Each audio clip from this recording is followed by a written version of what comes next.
Africa. But please hold on to your phones, hold on to your valuables. If your wife or husband is under 60, hold on to them too. But if they're over 70, don't worry. Leave them, nothing can happen to them. We officially welcome you to this celebration of 25 years of a broken democratic governance in Nigeria. Let me start by welcoming a man they call Mr. Immortal Rice Mill, Mr. Red and Blue Train, Mr. Lekki Depot, Mr. Incident Commander, Mr. Governor of the Center of Excellence and State of Aquatic Splendor, the Governor of Lagos State, Mr. Babajide Olusola Sanwo-Olu, who is represented by his Special Advisor, Office of Political, Legislative and Civic Engagement, Dr. Abiodun Afolabi Tajuddin. Can I have a round of applause for the representative of Mr. Governor? This one. I'd also like to welcome a woman of great humane cordiality, beautiful in and out, a thoroughbred medical professional, a respected and revered national icon, an unapologetic lover of humanity, Our Excellency, Dr. Mrs. Claudiana Ibijoke Sanwo-Olu, wife of the Governor of Lagos State. Your Excellency, you're welcome. I also like to use this opportunity to welcome the editors and members of the press. I salute all editors and members of the press who are here today. You are duly honored and recognized. I'd like to welcome my Lord, Honorable Justice Kazim Olanrewaju Alugba, the Chief Judge of Lagos State, here represented. Thank you very much for coming. I would also like to welcome, we also have a veteran journalist and a reputable scholar of public communications in our midst today. Is no other than my spouse, Dr. Ruben Abati. Many thanks for creating time to be here today. Thank God my wife is not here. She will have said I didn't recognize her, but Uncle Ruben is my big brother. I celebrate you too. Ladies and gentlemen, today we are blessed with 9 astute speakers that will be talking to us. But we need your favor. Hello? Hello? Hello? I need you to hold the person sitting next to you or standing next to you and tell the person, I need you to be quiet. Tell the person standing next to you, please. Hold the person's hand. Say, please, I need you to be quiet. Thank you very much. We'd like to welcome the Governor of Lagos State, the Speaker, the Deputy Speaker, the Chief Judge, Principal Officers of the House, members of the LSHA, members of the Lagos State Executive Council, Head of Service, Deputy Clerk, body of permanent secretaries, former political officer holders in our dear states, gentlemen of the press, like I said earlier, distinguished ladies and gentlemen. Let us start by introducing also our revered speakers.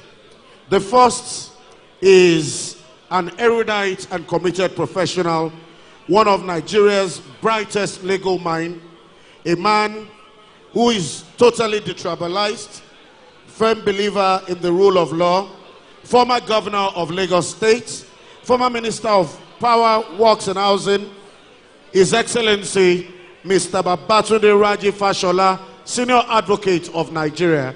Can I have a round of applause for the son with a sound mind? Honestly, this is one man that greatly leaves an impression on me since the very first few years of my career.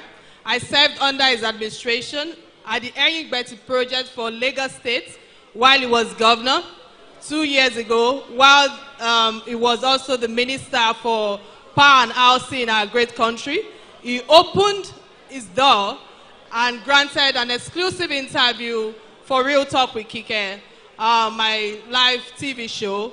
And I must say that he's always willing to serve the state as a patriot that he is. He will be addressing the topic of federalism and the quest for perfect union in Nigeria. Again, I want to say many thanks to San Babatunde Raji Fashola for all the good works you've been doing, and of course for adding value to my career path till date. Thank you so much for being here. I want to welcome a man with immense experience in political, economic, management and cooperation, acquired over 16 years in the service of the French diplomacy. He holds degrees in foreign languages, social, law and international relations. He is the Consul General of France in Lagos, Mr. Laurent Favier. Bonsoir, bienvenue. Again, it's a privilege to introduce the Chairman, CEO of Nigerians in Diaspora Commission, NIDCOM. She is another veteran media journalist and human relations in Nigeria, a concerned Lagosians and true Nigerian patriots in every corner of the globe, always stretching herself to the duty of Nigerians home and abroad. As the chairperson of the Nigerian Diaspora Commission, our efforts have empowered countless Nigerians living abroad. Today, she will speak on the role of women in nation building. Again, many thanks, Honorable Mrs. Abike Dabiri, for creating time to be here today. I'd like to welcome a man that has given many years of his life in service to his nation, Germany. He's been in the military, he's been in service practically all his adult life. He's the Consul General of the German Consulate in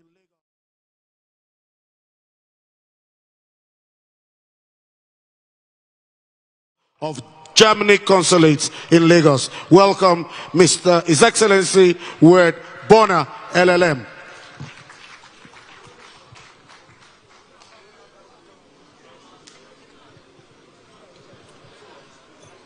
Congratulations to all people of Lagos State and all of Nigeria on 25 years of democracy. Congratulations.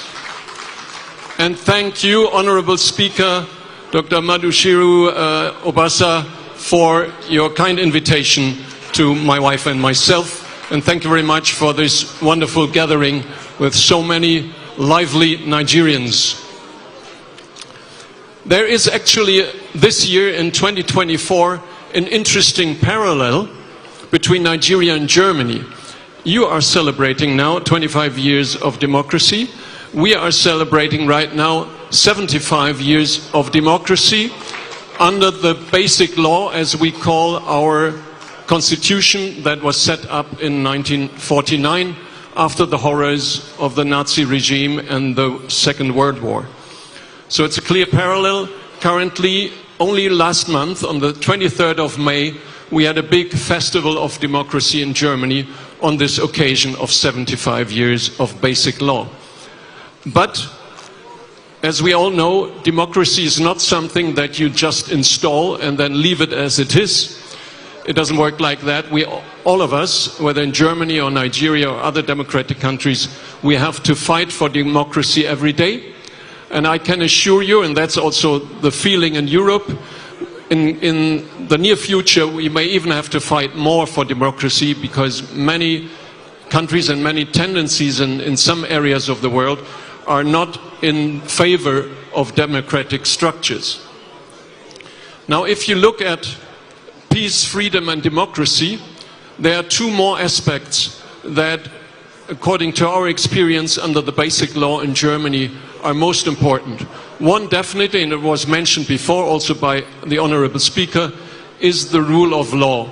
Without the rule of law in your own democratic system, there is no fair participation and fair compromise wherever it is needed in your state structures. The other point I'd like to highlight is the social state, as we call it. Many also call it welfare state, but I don't like this word of welfare state because it sounds like charity. But it's not about charity, it's about economic and social participation, also of the weaker parts of your own population. And that's an ongoing challenge, I think, both in Nigeria and Germany. Now, let me mention two more aspects. One is the freedom of opinion, also a cornerstone in any democratic system. And here I was really happy to experience, when I came to Lagos, that there are many, not only media, free media, about expressing opinions, but also many individuals don't mind expressing their own opinion. And when you had elections, your elections last year, I had a special guest, an internal inspector from our Foreign Office, and I invited him to a dinner with Nigerians, and immediately there were at least 3 different opinions at the table on the elections. So that's a good expression of the freedom of opinion in your country. But we have to be sure that when there are different opinions or complaints by citizens, that they are heard also by politicians. And that's an issue in our democracies that it's not always paid enough attention to. Let me just give you one example from Germany. Only last Sunday we had the European elections also in Germany, in all EU member states. And in Germany, in parts of Germany, a rather radical party won a majority because the other parties didn't listen to the citizens. And that's a classical example where it's not just needed to have freedom of opinion, but also to listen to the different opinions amongst the people to realize what politicians have to do. My last aspect I'd like to highlight, which was also highlighted in the keynote speak before, is federalism.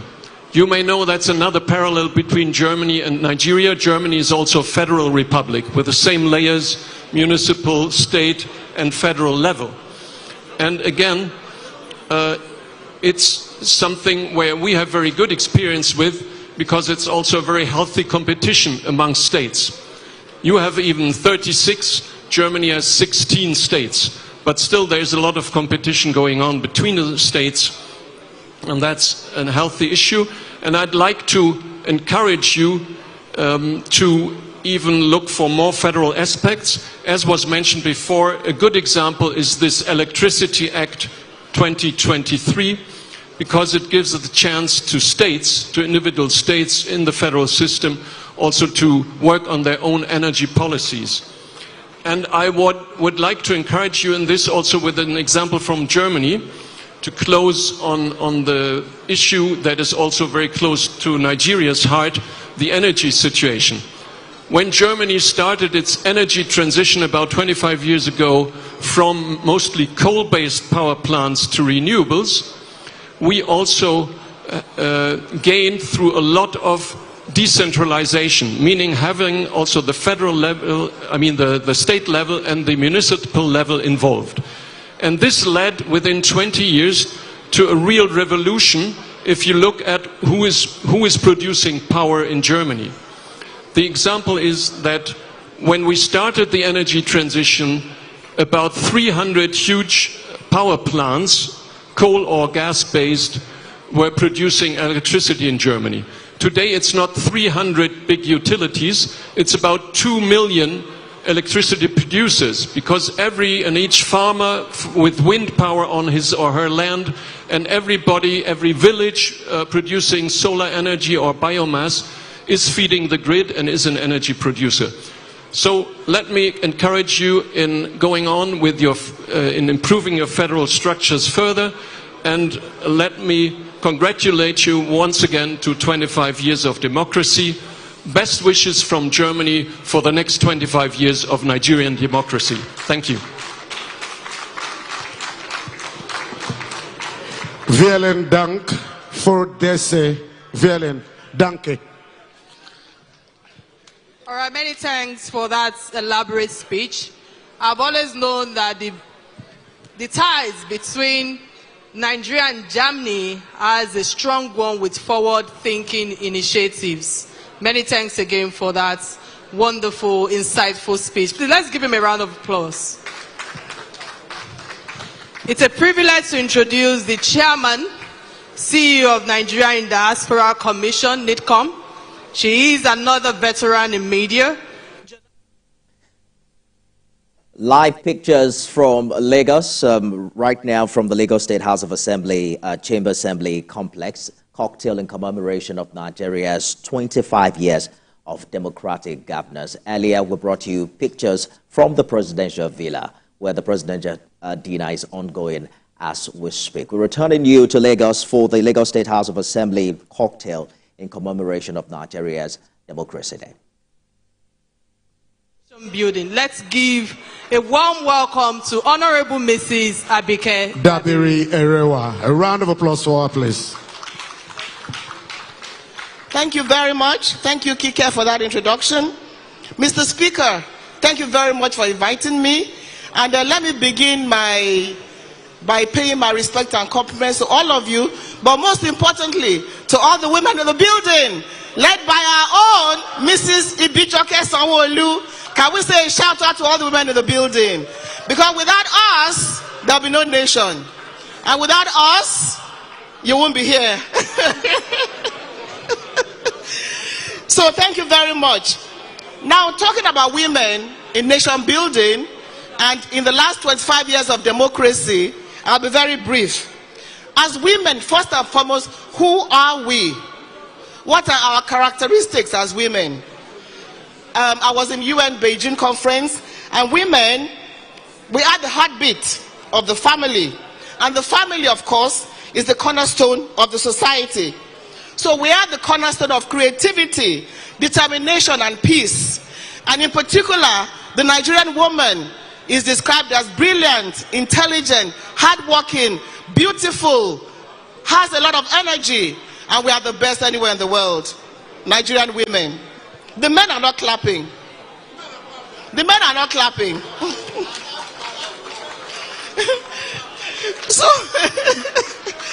So as mothers, as women, 25 years of democracy in Nigeria, how has Nigeria fared? Unfortunately, we've done not too well. When I was in parliament, we were about, I think, 27. Today, they are less than 9. The Lagos House of Assembly used to be, I think, 7. Today, they are 4. Nigeria today is at the lowest rung of the ladder in Africa. The lowest rung of the ladder in Africa.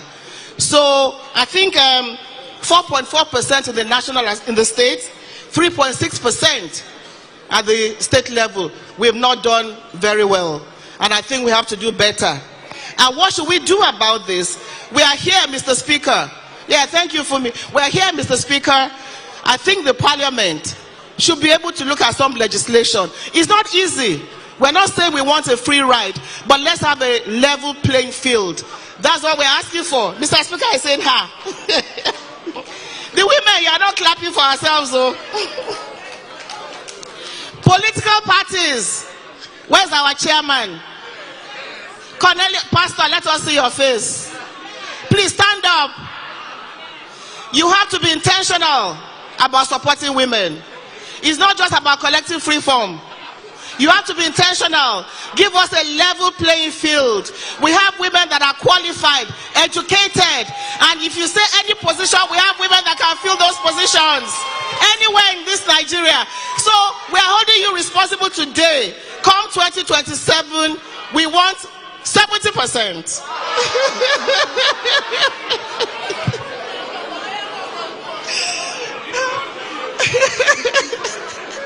But you know why it may happen? Let me tell you why it may happen. When I was in parliament, Lagos had 3 women. And who was our leader then? Asiwaju Bola Ahmed Tinubu. So if Lagos will have 3 women, I think under him we can do much better than we have done. So we're very optimistic.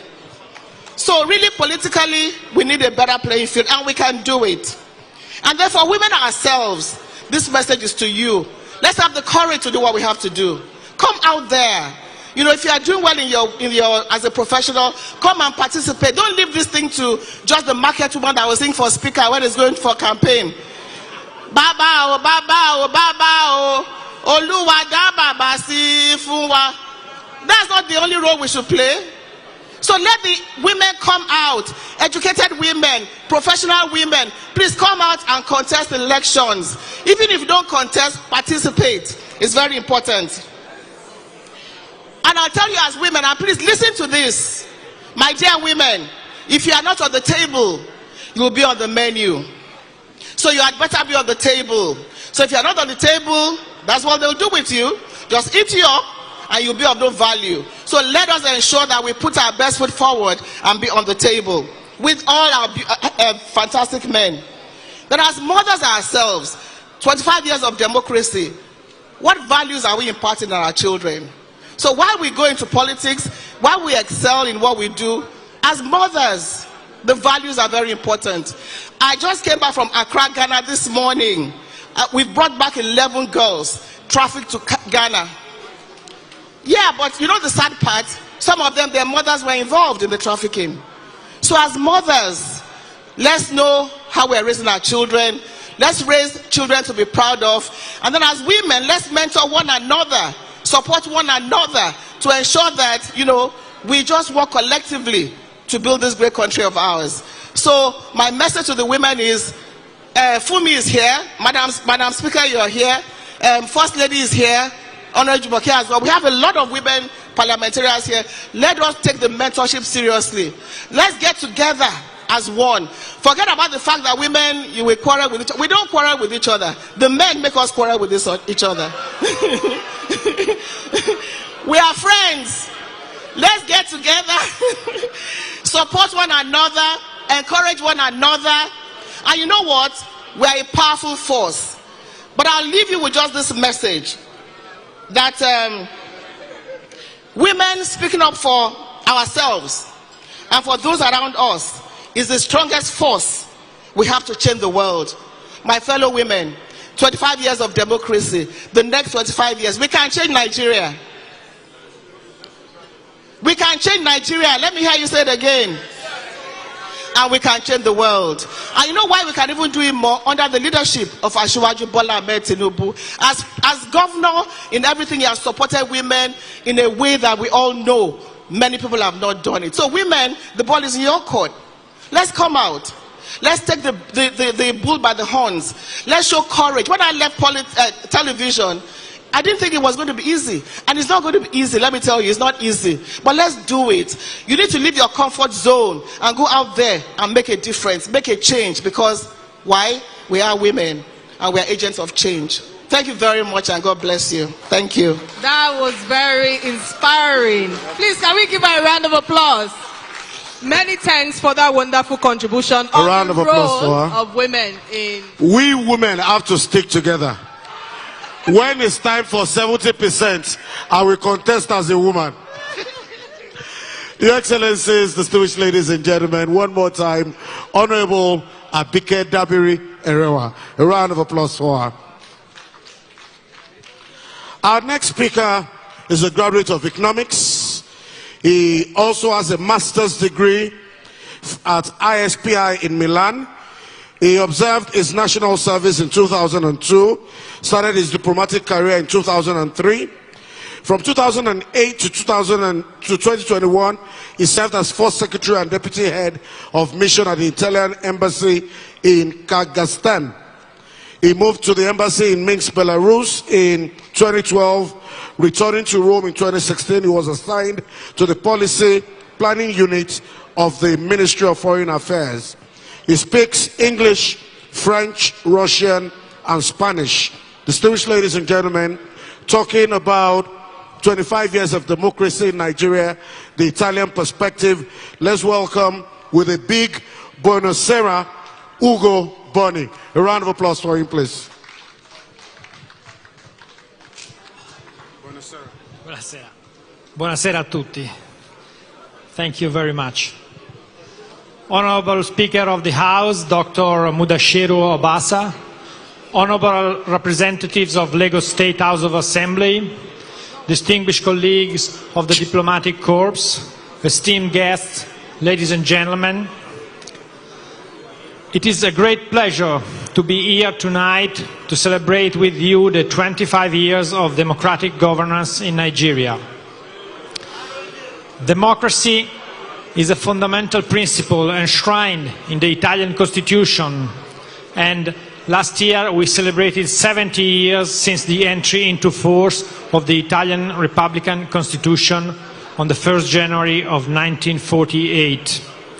And a few days ago also, here in Lagos, we celebrated Italian National Day, which marks the anniversary of the Italian referendum, where the Italian people chose the Republican form. And that was the first time that after more than 25 years, Italian people went to vote, and also it was the first time ever that Italian women went to vote. In the last 75 years, of course, many things changed, but Italy remains strongly committed to reinforce democratic values and institutions at home and abroad, and actively supports also the European Union's international efforts to strengthen democracy as the universal rights underpinning it, as set out in the EU's funding treaties. And of course, we inspire to this value also our presence here in Nigeria. Italy additionally plays an active role in promoting democracy and human rights in multilateral fora, such as the United Nations and the Italian presidency of G7, whose culminating moment will be tomorrow with the summit of the head of states and governments in the southern Italian city of Brindisi. The pursuit of democracy requires undertaking bold and ambitious action to tackle the serious challenges for democratic institutions at the national and also at the international level. And it means also supporting efforts through a comprehensive and holistic approach to strengthen democratic principles and processes, to cultivate responsible national and global citizenship, and to build more open and inclusive societies, promoting gender equality and women empowerment. And of course, it means also fighting against corruption at every level, because corruption hampers sustainable economic growth, distorts market competition, undermines the rule of law, and erodes citizen trust in institutions. I believe, and I'm sure that also all the people in this room would agree, that democracies are best fit to enable the transformative change needed to face today and tomorrow's global challenges, to help individuals, communities, society and nations develop to their fullest potentials, and to foster, through cooperation and dialogue, a more peaceful and better world. But today is the day to celebrate democracy in Nigeria. And as the Speaker of the House said, democracy is a journey and not a destination. And what a journey it was. Nigerian people have taken over the years many significant steps along the path to democracy. As for all other countries in the world, including Italy, this path has been tortuous, marked by countless examples of courage and heroism, but also by numerous setbacks. May this day be a time to celebrate our heroes and reflect on what has been done and what remains to be done. Concluding my remarks, I want to salute Nigerian democracy and commend the people of Nigeria for their achievement made on this journey. And as a representative of the Italian government, I want to reassure you on the full availability of my government to engage and continue to be a trustworthy companion along the road. Long live to democracy, long live to Nigeria.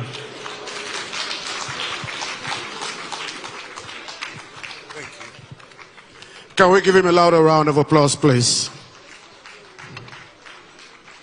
And coming up next, ladies and gentlemen, is a man whose language we have spoken all our adult life. In fact, at a point in our history, our language was called vernacular until a couple of years ago. Please welcome the Deputy High Commissioner, Lagos of United Kingdom, the irrepressible Mr. Johnny Baxter. Thank you very much. Good evening, and thank you, Mr. Speaker, for this fantastic invitation to be here tonight. If you'll allow me to stand on existing protocol, I'm very grateful for the opportunity to speak this evening as you mark 25 years of unbroken democracy in Nigeria. And it seems to be appropriate to do this as my own country is deep in its own electoral process. Transparent democratic governance is in the interests of all people, all economies, and the long-term stability of every nation. And I don't need to tell you that, not in this place, the Lagos State Assembly, which is the embodiment of democracy in Lagos.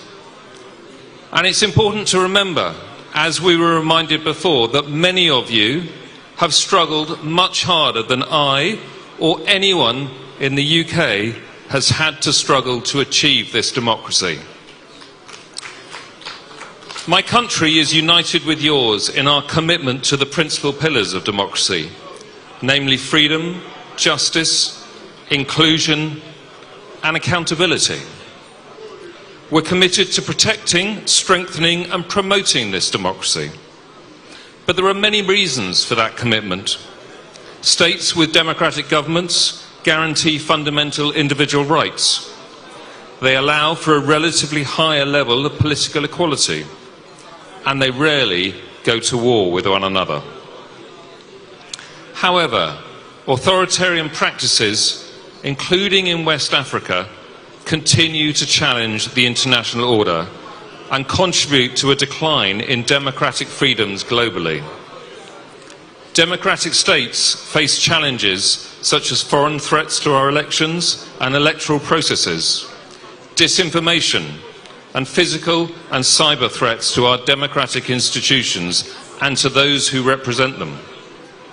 So in these challenging times, it is important that we support each other in our shared commitment to democracy.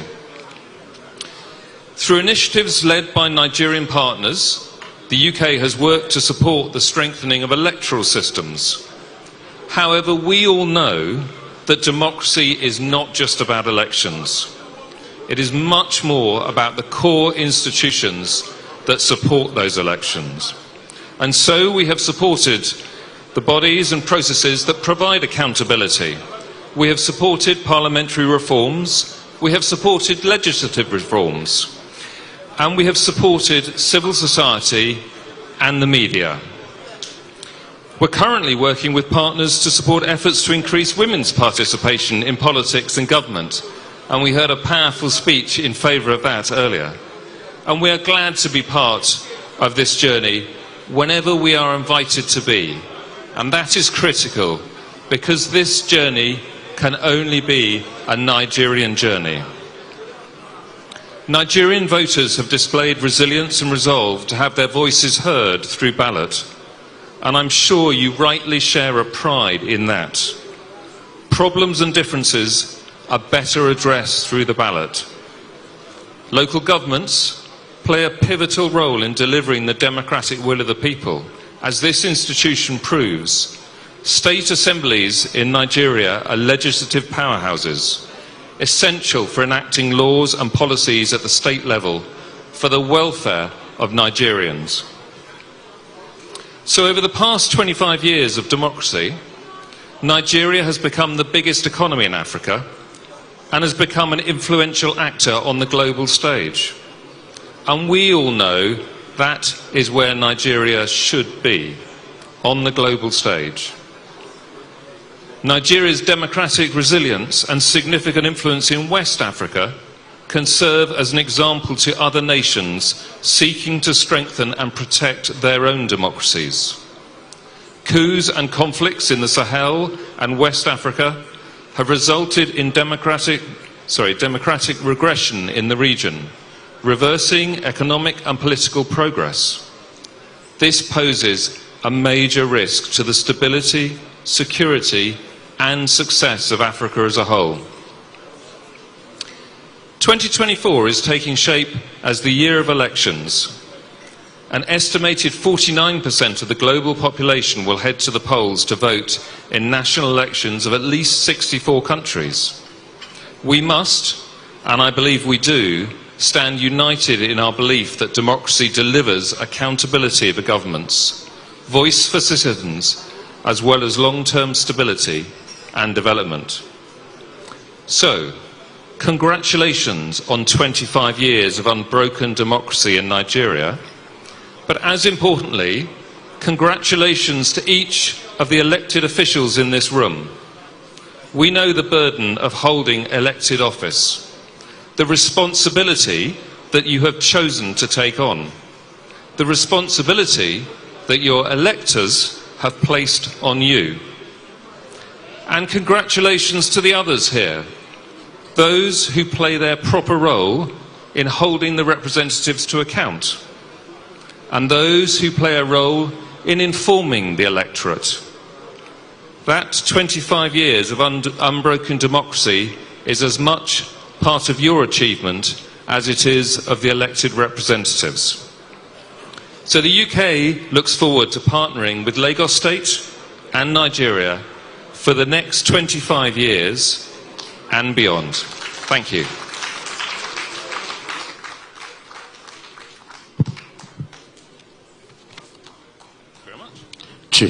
Mr. Johnny Baxter is United Kingdom Deputy High Commissioner in Lagos. Can we have a round of applause for him, please? Many thanks for that delivery. The British High Commission and Nigeria have had relations of historical proportions over the century, and I want to use this opportunity to say thank you so much for that enlightenment. Our next speaker is Chairman of the Center for Anti-Corruption and Open Leadership. Mr. Adeniran is a dedicated advocate for transparency and accountability in governance. Mr. Debo Adeniran, another powerhouse and familiar face on my live show, Real Talk with Kike. Honestly, no one can pull this off but Honorable Obasa, because Mr. Debo Adeniran is another renowned and respected civil rights activist in our country who consistently put his voice and face to the betterment of the civil society and human rights in our great country, Nigeria. He will be discussing the concept of democracy and the role of civil society in adhering to human rights. Please join me in welcoming Mr. or Dr. Debo Adeniran. Thank you. Yeah. Thank you for that award of doctorate degree. Mr. Speaker, thank you for inviting me. It's an opportunity. It's an honor. Members of Lagos State House of Assembly, I thank you for allowing me to be on this podium, sharing podium with several egghead diplomats and all the other ones.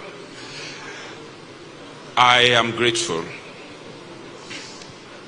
What I'm asked to do here is to tell a story, give a lecture, and analyze the situation within the last 25 years. But we don't have the luxury of time, so I'm going to summarize. I actually have a paper, 20-page paper, that I will have, yeah, but then I'm here. Going into etymology of democracy, it presupposes that democracy is the power of the people, but that is nebulous. Just like the Lincolnian democracy or definition of democracy. Actually, Abraham Lincoln was not defining democracy, he was only expressing his wishes, the way he thought democracy should be. Government of the people, by the people, and for the people. It is also nebulous. It has no form. It has no meaning.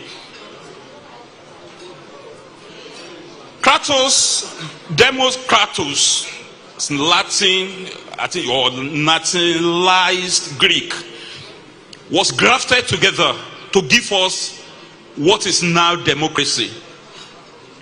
Meaning that the people are the object and subject of what true practice of democracy should be. The people should be the ones that will be controlling the affairs of their lives through their freely elected representative, which the parliament is supposed to be. Because in some cases, even the parliament are dictated to. It happens in the days of Obasanjo, when members of the House of Assembly will be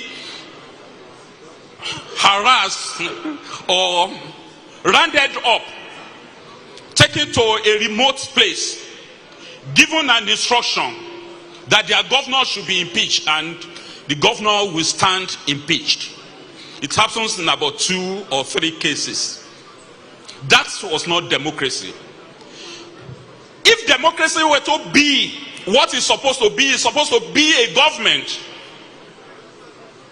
that satisfies the needs of majority of the people. And that is why when they say majority will always have their way, even when the minority have their say.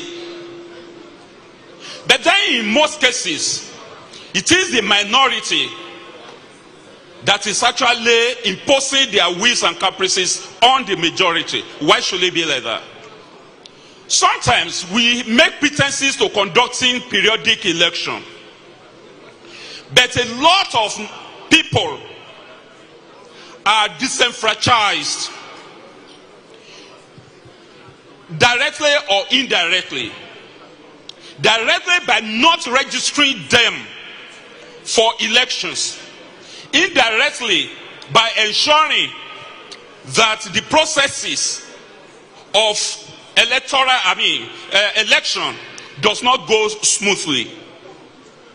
You knew what happened before June 12th election. About 30 political associations that wanted to transmit to political parties were banned. About 23 political parties were also banned. They didn't allow them to contest elections. Several politicians that wanted to contest elections were not allowed. That was not democracy. It was dictatorship. Election held under option A4,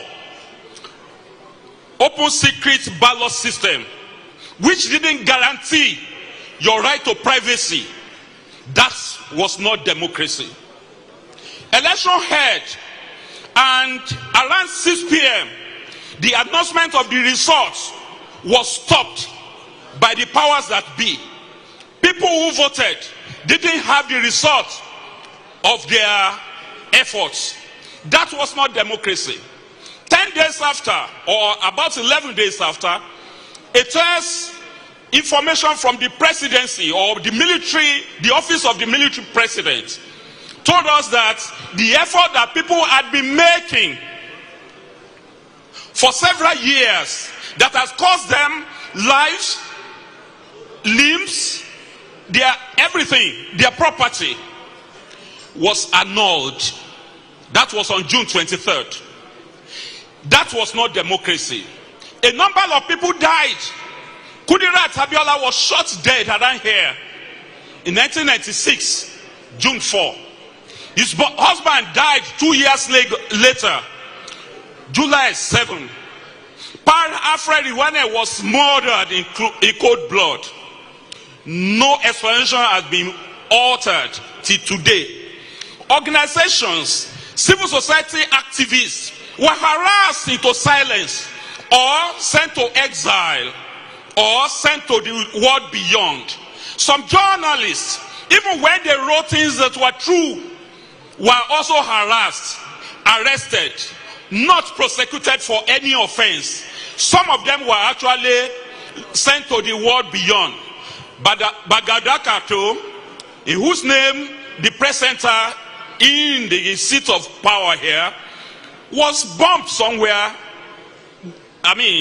in a part of Nigeria, in the northern part of Nigeria. That was not democracy. The bottom line is that all the flurry of activities that preceded June 12 election was not democratic. What happened on the day of that election was also not democratic before, because we voted under the fear that if we didn't vote, the military will prolong their stay, and we voted for an election the way the military actually wanted. I tell you, Abiola was an indiscriminate philanthropist and was well known all over the world. He was the pillar of sports in Africa. He also fought for reparations. Those are the things that endeared him into the heart of the people. He campaigned under the slogan Hope 93 and the mantra Farewell to Poverty. That endeared him to the mind of the people and set jitters down the spine of the military that if Abiola should ascend the power, it's not going to allow them to have a say or maybe to dictate to the government on how they should operate. That was not also democracy. So what we are saying here is that we should stop saying that June 12 was the best election that we ever heard. No, it was not a democratic election.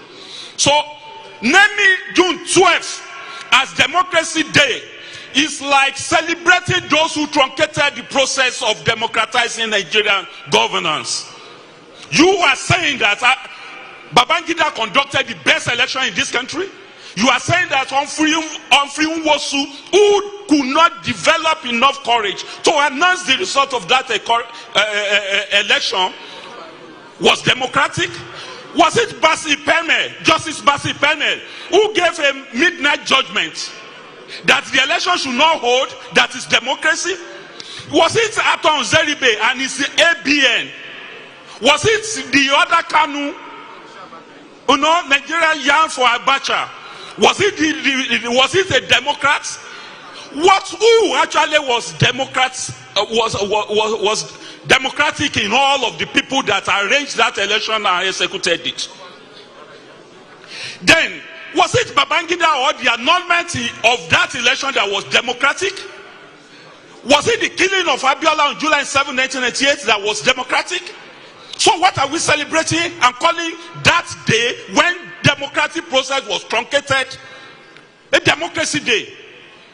In place of that, our advice is that, Mr. Speaker, you have spoken for us.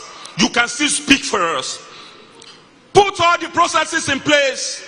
Let June 12 follow the path of Martin Luther King Jr. Day in America in January.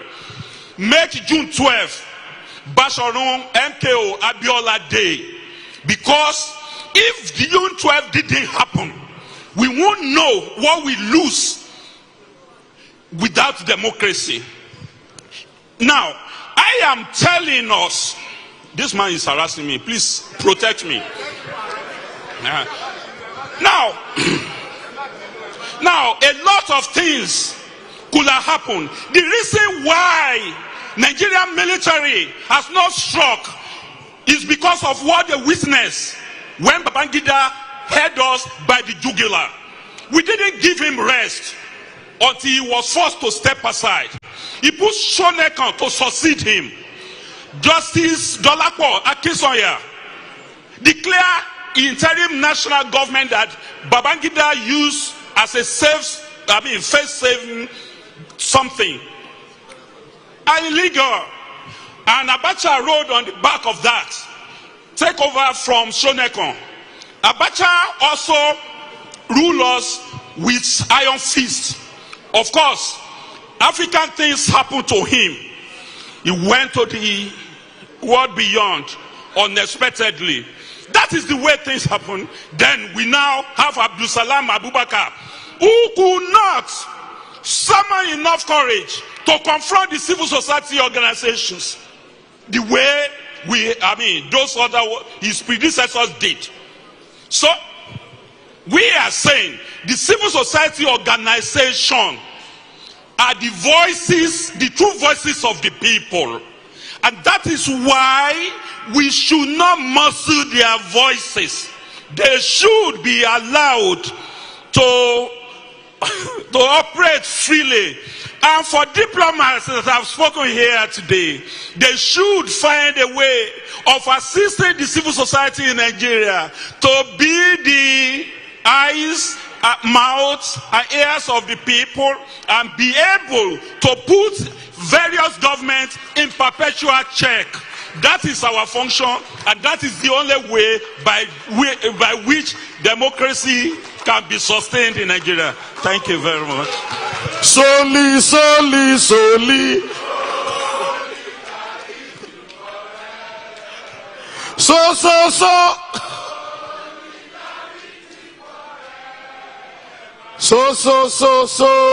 Solidarity forever. We shall always fight for. But without June 12th, there will be no democracy in Nigeria. Your Excellencies, distinguished ladies and gentlemen, on that note, permit me to welcome a great lover of Nigeria, a great lover of democracy, a political and economic chief of the U.S. Embassy here in Lagos, to speak about 25 years of unbroken democratic governance in Nigeria, U.S. perspective, the irrepressible Mr. Michael A. Irvin. A round of applause for him. You'll be speaking for 5 minutes, or I will harass him too. Wow. How do you follow that? That was democracy in action, if I've ever seen it. That was absolutely tremendous. Thank you for those words, Speaker. Speaker Obasa, thank you so much for this invitation to come to speak to this distinguished House of Assembly audience, to the representatives here present, my fellow diplomats in the audience, standing as always on already existing protocols. It's such an honor to be here with you today as we celebrate Democracy Day in Nigeria. And what a tremendous and appropriate location to do so. This legislature, the branch of government that dictators and despots fear because it's where so much of the people's work gets done, is such a fitting location for this kind of gathering. That balance of power, checks and balances, refereed by a justice system and the rule of law, whose strengthening was certainly solidified in 1999. So many people, sung and unsung, have had a hand in Nigeria's democratic story and in the return to democracy in 1999 that we celebrate today. As a historian, I know, and I know that Speaker Obasa shares the idea that democracy is a continuous work of generations, a process and not an endpoint. Clearly, the Bellos and Ezequiels and Awolowos and the Abiolas are fundamental to the telling of this story, as too are the countless civil society groups, media outlets, activists and journalists who played pivotal roles in advocating for democracy, human rights, and good governance in Nigeria over the span of generations. Nigeria's return to democracy in 1999 was first a victory for Nigerians. It restored fundamental rights and freedoms, allowed them to participate in the process, express their opinions, hold their leaders accountable. It gave voice to the voiceless, hope to the hopeless, and power to the powerless. In a country as diverse and complex as Nigeria, democracy has become that common thread that binds it together, the people together, transcending the ethnic, the religious, the regional divides. But Nigeria's return to democracy was also a triumph for Africa. As the most populous country on the continent, Nigeria's embrace of democracy sends a powerful message to other nations that democracy is both possible and essential for progress and prosperity. It inspires democratic movements across Africa and reaffirms the continent's commitment to that democratic governance. But I also have to say that Nigeria's return to democracy in 1999 was also a triumph for the world. As a power with significant and economic and geopolitical influence, Nigeria's stability is critical for peace and development in Africa and beyond. Democratic systems are less susceptible to extremism, instability, and conflict, and provide a framework for resolving disputes peacefully and fostering social cohesion. And given trends in the region that some of the speakers before me have mentioned, Nigeria stands tall as a beacon, showing the way for how diverse peoples can come together and ensure freedom for all. That freedom in Nigeria has opened the doors to the possibilities of economic growth and development. Democracy enables entrepreneurship, investment, innovation, economic diversification, and job creation. By promoting transparency, accountability, and the rule of law, democracy also fosters an atmosphere of trust and confidence. When effectively implemented, attracting investment that brings prosperity and the well-being of the broader public with it. I have called Nigeria my home now for 2 years and have been an eyewitness to democracy in action.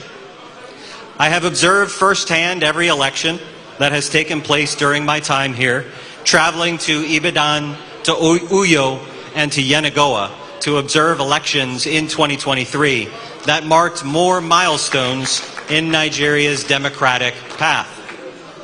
With tensions running high and expectations of the public soaring, and despite challenges and obstacles, the Nigerian people turned out to vote, and their votes were counted. And with each competitive election, and now 25 years later, Nigerian democracy continues to grow. And Nigeria has something important to teach the world: how a sprawling land of such diverse peoples can come together and share power in freedom. It's no small feat. And so as we celebrate today, we're not just in any House of Assembly, but it's the Lagos House of Assembly. And so I must also recognize the importance of Lagos State to Nigeria's democracy. As stated, democracy opens doors to economic development, and that evidence is so very much seen clearly right here in Lagos. Lagos is a hub of... Welcome back from the live telecast. We'll now continue with our regular programs. Stay tuned.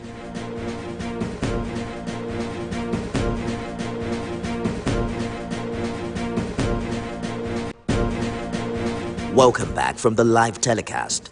We'll now continue with our regular programs. Stay tuned. At TVC News, wherever the big news story is happening, we're geared up to break it. TVC News, first with breaking it.